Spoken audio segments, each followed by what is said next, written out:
Alright, I want to welcome everyone to my Demon Slayer Season 4 review, or also known as the Hashira Training Arc.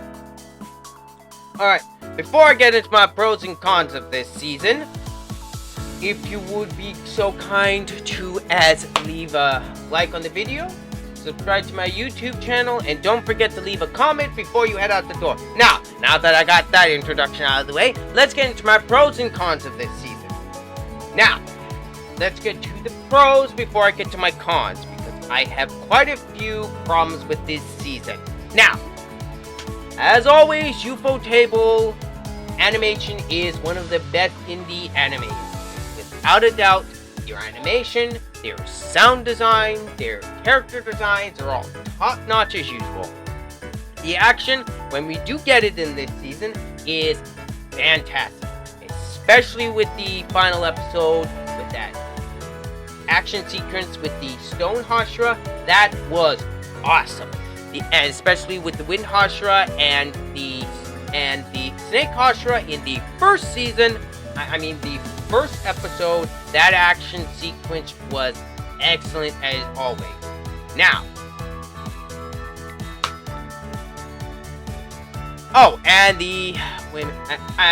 did I mention sound design? If I didn't, that was excellent as usual as well.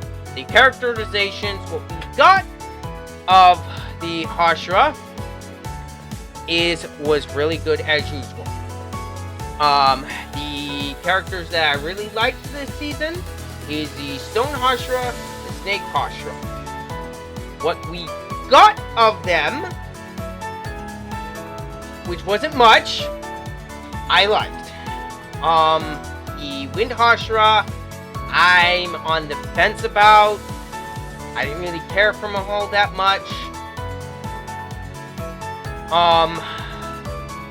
And the writing in this season is fine.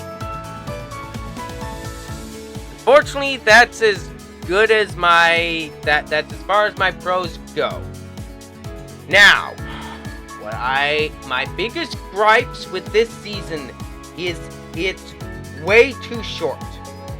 8 episodes is not long enough to actually get enough in there when you're introducing everyone else. There are 3 Hashira that we have not gotten really next to nothing about yet. This season should have spent a large amount of time on the Wind Hashira, the Snake Hashira, and the Stone Hashira. We needed more time with them. And someone else we didn't get enough time with is Mitsuri. Seriously! What in the world? Why was her training section so damn short? It was less than 10 minutes. Everyone else's was an optimal length.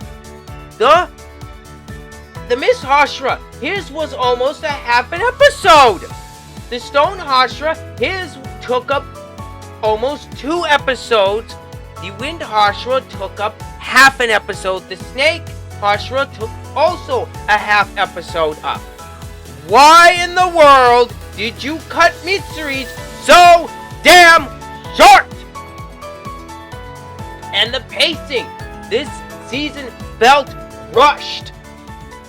It was rushed up the ass. Seriously.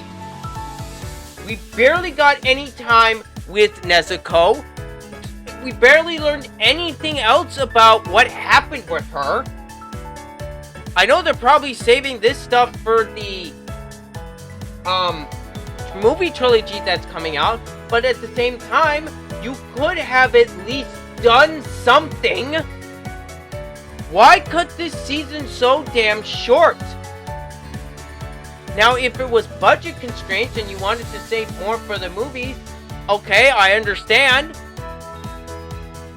But at the same time, it still felt rushed. That's not an excuse. You should have gone with at least 12 episodes. It would have given more time to the other hashira that needed more time. We didn't even get the snake hashira's backstory.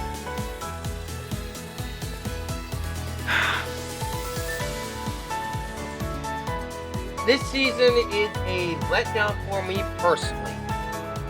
In my personal opinion, this is the weakest season yet of Demon Slayer. It's not bad, it's just the weakest. Between how rushed this season felt, the short episodes, the pacing problems, not getting enough time with the newer characters. And another thing is, there was too much cringe. Why was there so much cringe? I mean, seriously, how do I put this? There was too many happy-go-lucky vibes in this season. It's been in the previous seasons, but it was used more sparingly. This season should have been more serious than it was. We should have spent more time with Nezuko and finding out what was really going on with her and why she can suddenly walk out in the sunlight. That's still an unanswered question. Overall, I'm just more frustrated with this season so far. What really does hold this season up is what we did get of the newer hashira. And on another note, the little thing that's going on between the snake hashira and Mitsuri, I thought that was adorable. And honestly, they need to do some work on the wind hashira. All I saw was a freaking asshole of a brother. And I really do hope they do a much better job with the movie trilogy than they did with this season. Anyway, I'm going to give this season a solid 7 out of 10. It's still above average, but it's definitely lacking in quite a few parts. Anyway, I want to thank you for watching this review. This has been Ryder. I'm out.